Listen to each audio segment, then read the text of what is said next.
ফ্রিজে রাখা ছিল কিছুটা চিকেন। ভাবলাম এই চিকেনের আর ভিডিও বানাবো না, তবে একদম একঘেয়েমি চিকেন আর আমারও খেতে ভালো লাগছে না। এই শীতের মধ্যে একটু ঝাল ঝাল করে অন্য এক রকমের রেসিপি বানাই। সব কিছু দিয়ে যখন বানাচ্ছি তাহলে তোমাদের সঙ্গে শেয়ার করতে আমার দোষ কী? আর কোনো রেসিপি বানাবার তোমাদের সঙ্গে শেয়ার করবো না, এটা আমার ভালো লাগে না। তাই যেটাই বানাই সেটাই তোমাদের সঙ্গে আমি শেয়ার করি। তো ভাবলাম অন্যরকম চিকেন রেসিপি সেটা তোমাদের সঙ্গে শেয়ার করি। তাই আজকে আমি বানাচ্ছি ধনিয়া চিকেন, কোরিয়ান্ডার চিকেন বা গ্রিন চিকেন বলতে পারো।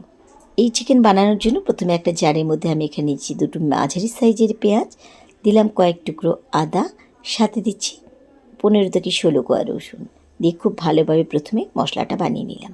ধনিয়া চিকেন যেহেতু ফ্রেশ ধনে পাতা লাগবে, সেজন্য এখানে নিয়েছি আমি কিছুটা পরিমাণে ধনে পাতা, আর সাথে নিচ্ছি ঝাল ঝাল কয়েকটা 6 থেকে 7টা কাঁচা লঙ্কা দিয়ে খুব ভালোভাবে এটাও বেটে নিচ্ছি। এখানে ধনে পাতার পরিমাণটা যতটা দেবে খেতে কিন্তু ততটাই ভালো লাগে। আর এদিকে কড়াইতে নিয়েছি আমি সাদা তেল, এর মধ্যে দিয়ে দিলাম আরও একটা মাঝারি সাইজের পেঁয়াজ কুচি। পেঁয়াজগুলোকে প্রথমে আমাদের একটুখানি ভেজে নিতে হবে। খুব একটা লাল করে ভাজার দরকার নেই বা কাঁচা ভাব যাওয়া পর্যন্ত ভাজার দরকার নেই, শুধু হালকা করে একটুখানি ভেজে নিলেই হবে।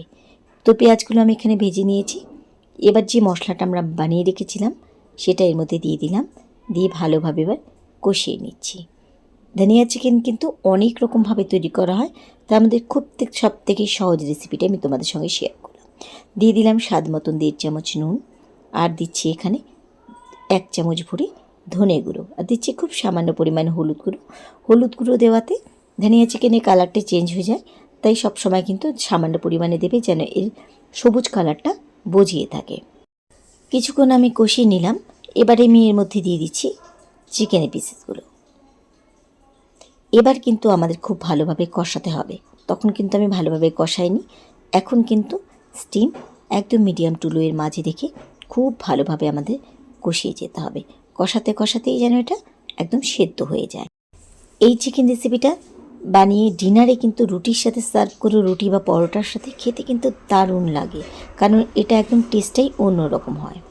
এবার দিয়ে দিচ্ছি খুব সামান্য পরিমাণে চিনি, যেহেতু আমরা ধনে পাতাতে কয়েকটা ঝাল কাঁচা লঙ্কা দিয়েছি, আর স্পাইসের ব্যালেন্স ঠিক করার জন্য এখানে চিনি দিয়েছি। যারা চিনিটা খাবে না চিনিটাকে বাদ দিয়ে দেবে। খুব ভালোভাবে সব কিছু একসাথে কিন্তু এখন আমাদের কষিয়ে যেতে হবে যতক্ষণে কোনোটারই কাঁচা ফ্লেভার না চলে যাচ্ছে। কষাতে কষাতে দেখো এখানে কিন্তু পুরো একদম এই মশলা গা মাখা হয়ে গেছে। এটাকে আর একটুখানি কষাবো যতক্ষণে এই মশলাগুলো একদম পুরোপুরি শুকিয়ে না চিকেনের গায়ে লেগে আসছে। তো এখানে কিন্তু খুব ভালোভাবে আমি কষিয়ে নিচ্ছি, আর এভাবেই কিন্তু কষিয়ে নিতে হবে। এবার দিয়ে দিচ্ছি এর মধ্যে জল। জলের পরিমাণটা কিন্তু এমন করে দেবে যেন সমান সমান থাকে, যতটা চিকেন ঠিক ততটা জল। খুব একটা ঝোল কিন্তু এই রেসিপি ভালো লাগে না, এটা কিন্তু পুরো ঘন হবে তবে খেতে ভালো লাগে। আর কষাতে কষাতে কিন্তু আমাদের চিকেন অনেকটাই সিদ্ধ হয়ে গেছে, তাই জলটা কিন্তু সমান সমান দেবে। তো এবার কিন্তু যা মশলা দিয়েছিলাম এতে কিন্তু অনেকটা ঘন হয়ে এসেছে। ঠিক নামিয়ে নেব তার আগে এবার এর মধ্যে দিয়ে দিলাম ধনে পাতা বাটা। আমি যেটা আগে বলেছি, তোমরা চাইলে এখানে ধনে পাতার পরিমাণটা আর একটু বেশি দিতে পারো, তাতেও কিন্তু খেতে খুব ভালো লাগে। এবার এতটা ঝোল আমি রাখবো না, যেহেতু এটা আমরা রুটি দিয়ে খাবো, সেজন্য এই ঝোলটাকে আমি আর একটুখানি টানিয়ে নিচ্ছি। এর ফাঁকে তোমরা এর মধ্যে নুন মিষ্টিটা একটুখানি চেক করে নিতে পারো। তো এখানে কিন্তু আমার পুরো ঝোল টেনে একদম পুরো ঘন গ্রেভি হয়ে গেছে। এবার আমি গ্যাস ওভেন বন্ধ করে দেব, তার কারণ আমাদের ধনিয়া চিকেন, গ্রিন চিকেন বা কোরিয়ান্ডার চিকেন একদম রেডি। আমি গ্যাস ওভেন বন্ধ করে দিয়েছি। এর মধ্যে কিন্তু কোনো রকমের গরম মশলা গুঁড়ো দেবে না, তাহলে ফ্রেশ ধনে পাতার ফ্লেভারটাই কিন্তু হারিয়ে যাবে। তো তৈরি হয়ে গেল আমাদের ধনিয়া চিকেন। পরিবেশন করে দিলাম গরম গরম রুটির সাথে। কেমন লাগলো আমার আজকের রেসিপি তোমরা কিন্তু আমাকে কমেন্ট করে অবশ্যই জানাবে। আর রেসিপি ভালো লাগলে রেসিপিতে কিন্তু লাইক করতে ভুলো না, সবার সাথে কিন্তু শেয়ার করে দিও।